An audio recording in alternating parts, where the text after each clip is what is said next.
สบายดีมื้อนี้ข้าพเจ้าจะมาสอนเกี่ยวกับการลบเฟซถาวรเนาะเราจะลบเฟซถาวรอาเชียนได้เอามาเบิ่งกันเลย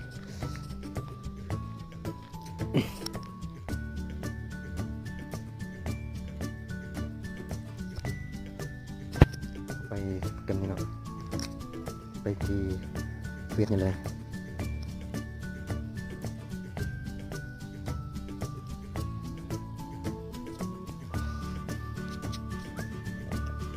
ไปที่เฟซนี่เลยแล้วก็ไปที่ขีด3 ขีดนี่เนาะแล้วก็เลื่อนลงเลือกการตั้งค่าและความเป็นส่วนตัวเลือกทางลัดไปการตั้งค่าความเป็นส่วนตัวเลื่อนลงเนาะ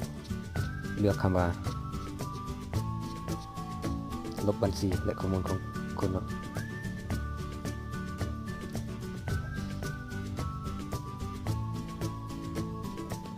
ตัวนี้เนาะทุกครั้งนี้เขาจะบอกว่าการปิดใช้งานบัญชีของคุณเป็นการดำเนินชั่วคราวแต่ไม่ปิดแบบชั่วคราวเนาะตัวรูปมันปิดถาวรตัวรูปมาปิดถาวรเลยตัวตั้งจะเป็นปิดชั่วคราวเราสามารถใส่คืนคือเก่าได้แต่ตัวรูปใส่คืนคือเก่าบ่ได้เนาะลบถาวรเลยตัวนี้เนาะ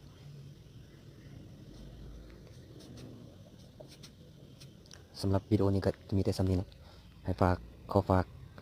ติดตามและกดไลค์กดแชร์ให้ได้เด้อเพื่อเบิ่งวิดีโอใหม่ๆที่ข้าพเจ้าจะสอนในคลิปต่อไปขอบใจ